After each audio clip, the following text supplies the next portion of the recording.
Assalamualaikum warahmatullahi wabarakatuh. Halo Sobat Setiap Fakta Kehidupan. Tidak lupa kami sampaikan salam sehat, salam sejahtera, semoga tercurah segala bentuk kebaikan dan juga kita semua dalam lindungannya. Seperti biasa, kita akan berbagi kisah dari yang unik, menarik, sampai bikin nangis. Mari kita simak kisahnya.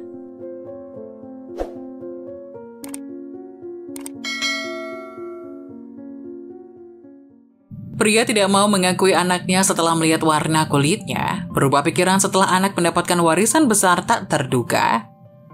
Ketika seorang wanita melahirkan bayi kembarnya, pacarnya menyangkal menjadi ayah dan memutuskan untuk putus setelah melihat warna kulit dan rambut anak tersebut. Hancur, wanita itu memohon pacarnya untuk tetap tinggal, tidak menyadari bahwa dia akan menyesal menuduhnya berselingkuh beberapa tahun kemudian. Emma mulai bekerja untuk memenuhi kebutuhan setelah kehilangan orang tuanya dalam kecelakaan mobil saat remaja.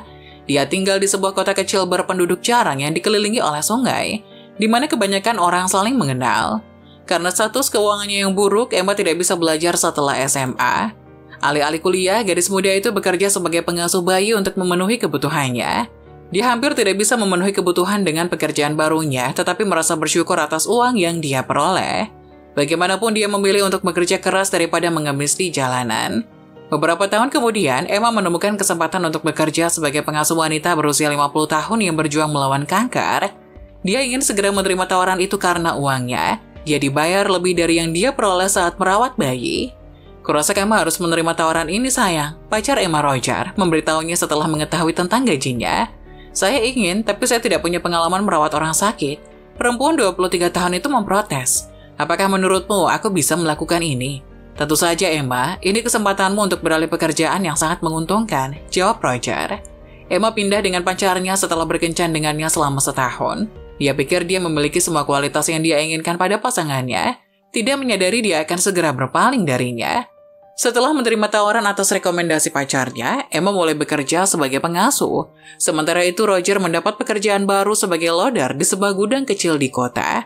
Bersama-sama, pasangan itu mendapat cukup uang untuk memenuhi kebutuhan, namun mereka masih belum memiliki tabungan. Emma bekerja sebagai pengasuh sampai wanita yang berjuang melawan kanker itu meninggal. Kematiannya membuat gadis muda itu merasa sedih karena dia telah menjalin ikatan dengannya selama beberapa bulan terakhir. Pada saat itu dia menyadari peran barunya mengharuskannya untuk tidak terlalu terikat secara emosional. Segera, Emma menemukan klien lain yang membutuhkan pengasuh. Suatu hari gadis muda itu tiba-tiba merasa mual saat bekerja di sana. Awalnya dia mengira itu adalah penyakit perut, tapi kemudian dia menyadari bahwa itu adalah sesuatu yang lain. Roger, dia berteriak dari kamar mandi. Roger, aku hamil. Bagaimana mungkin? Tanya Roger, suaranya diwarnai dengan keterkejutan. Apakah kamu tidak minum pil? Iya, tapi saya pikir saya melewatkan 1 atau 2 hari. Saya tidak ingat, jawab Emma. Bagaimana kamu bisa begitu ceroboh, Emma? Reaksi Roger terhadap berita tersebut menunjukkan bahwa dia tidak menginginkan seorang bayi. Dia tidak ingin menjadi seorang ayah secepat ini. Namun Emma siap menjadi seorang ibu. Meski mengalami kehamilan yang tidak direncanakan, dia tetap mempertahankan bayinya. Tapi Roger bersikeras sebaliknya. Aku ingin kamu menggugurkan bayi ini, Emma. Roger memintanya. Kamu tidak mampu membesarkan bayi sekarang. Kamu tahu itu. Aku tidak akan melakukan itu, Roger. Katanya tegas. Kamu tahu betapa aku mencintai anak-anak dan menggugurkan bayi kita akan sangat kejam. Aku tidak bisa dan aku tidak akan melakukan itu. Setelah berdebat dengan Emma selama beberapa hari, Roger akhirnya menyerah setelah melihat betapa bertekadnya Emma untuk melahirkan bayinya ke dunia. Dia tahu tidak ada yang bisa dikatakan untuk meyakinkannya sebaliknya.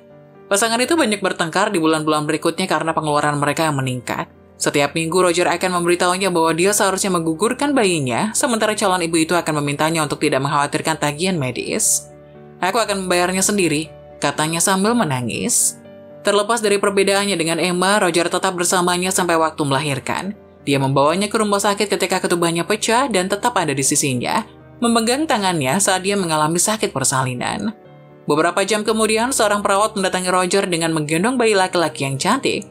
Tapi pria itu tidak senang melihat putranya. Sebaliknya, matanya membelalak kaget saat melihat warna kulit dan rambut keriting bayi itu. Dia tidak mengerti bagaimana pacarnya yang seorang wanita kulit putih bisa melahirkan bayi berkulit hitam. Dia tidak mirip denganku, Roger berpikir sambil menggendong bayi itu. Beberapa menit kemudian, pria itu masuk ke kamar Emma untuk meminta penjelasan. Dia yakin ada sesuatu yang Emma sembunyikan darinya. Dia percaya dia bukan ayah dari bayinya. "Lihat dia, Emma. Dia bukan bayiku," teriak Roger. "Apa maksudmu?" "Kamu penipu, kamu pembohong," Roger berteriak, menarik perhatian para staf. "Bagaimana kamu bisa hamil ketika kamu minum pil? Aku merasa ada yang mencurigakan ketika kamu memberitahuku tentang kehamilan. Aku tidak pernah berpikir kamu akan melakukan ini padaku, Emma." "Apakah kamu sudah gila?" Emma berteriak pada pacarnya, mengambil bayinya darinya. "Kamu tidur dengan siapa, ha? Siapa pacar barumu? Hentikan, kumohon." Pada titik ini, staf rumah sakit mengerti apa yang terjadi di dalam ruangan. Mereka mendengar percakapan pasangan itu, dan hanya butuh beberapa hari untuk rumor tentang perselingkuhan Emma menyebar seperti api. Segera, semua orang di kota percaya bahwa pacar Roger tidak setia. Alih-alih menerima pesan ucapan selamat dan panggilan telepon, ibu baru itu harus menjawab pertanyaan tentang paternitas anaknya. "Itu tidak benar, aku tidak tahu kenapa Roger mengira Ben bukan bayinya." Dia menangis di telepon saat berbicara dengan sahabatnya.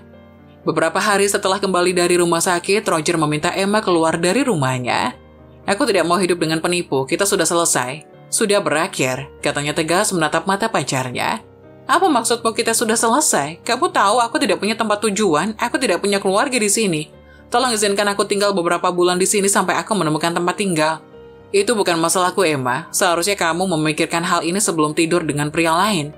"Aku tidak tidur dengan siapapun," teriak Emma. "Aku sudah memberitahumu ratusan kali kenapa bayi kita tidak mirip dengan kita. Itu karena ayahku berkulit hitam. Kenapa kamu tidak mengerti?" "Berhenti membodohiku. Aku tahu kamu tidur dengan pria lain."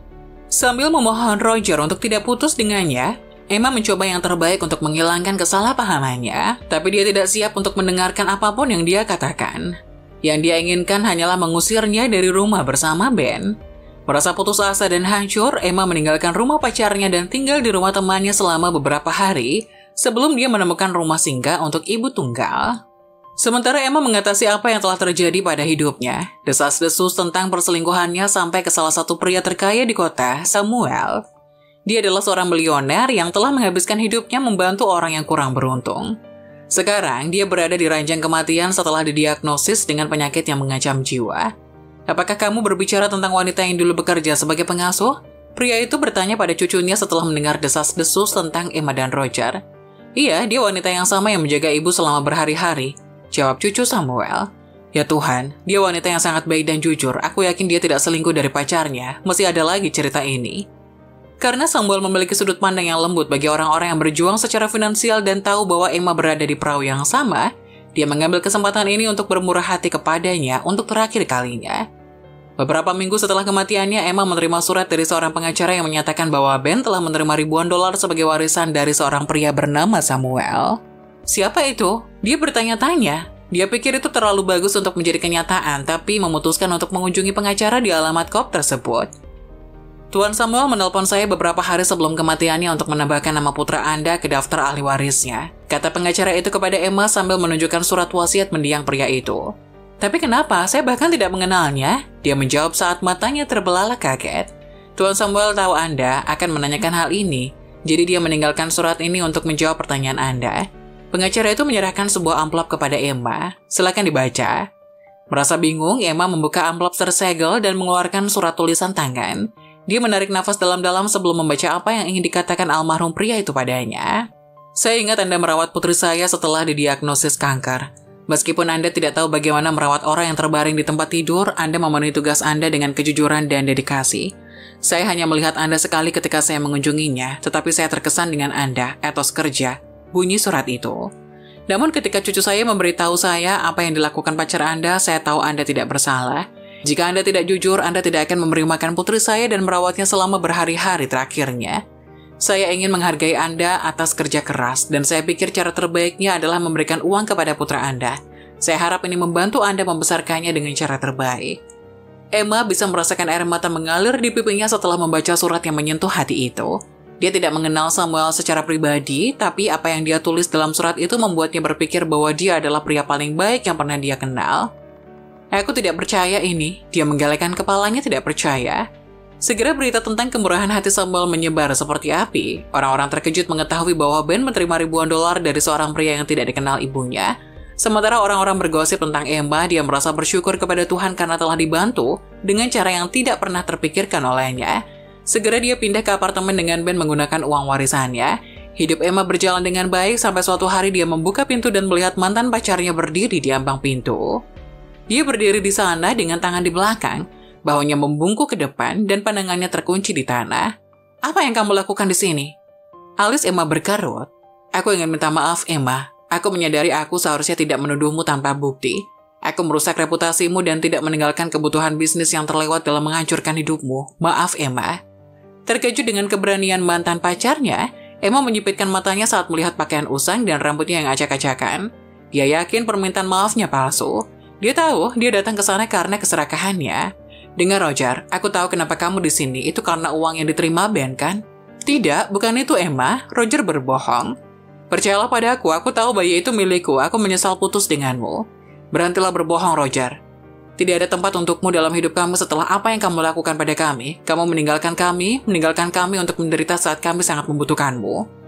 "Maaf, Em. Pergilah." Emma membanting pintu di depan wajah mantannya. Emma membesarkan Ben dengan kemampuan terbaiknya di tahun-tahun berikutnya. Dia menggunakan uang warisan itu untuk mengirimnya ke sekolah terbaik di kota, sementara dia mendapatkan uang dengan bekerja sebagai pengasuh. Hanya setelah berpisah dengan mantannya, Emma menyadari potensi dirinya yang sebenarnya. Hidup mandiri memungkinkan dia untuk mempelajari pelajaran hidup yang tidak akan dia dapatkan sebaliknya. Apa yang bisa kita pelajari dari cerita ini? Jangan menilai sebuah buku dari sampulnya. Kesalahan terbesar Roger adalah menilai situasi berdasarkan apa yang dilihat. Seandainya dia mempercayai pacarnya, dia tidak akan menyesal kehilangannya. Jangan pernah kehilangan harapan. Emma berada dalam situasi yang sulit setelah Roger mengusirnya dari rumah. Keadaannya mungkin memaksanya untuk menyerah, tapi dia terus berjalan, tidak menyadari bahwa takdir akan segera membalasnya dengan sesuatu yang tidak terduga.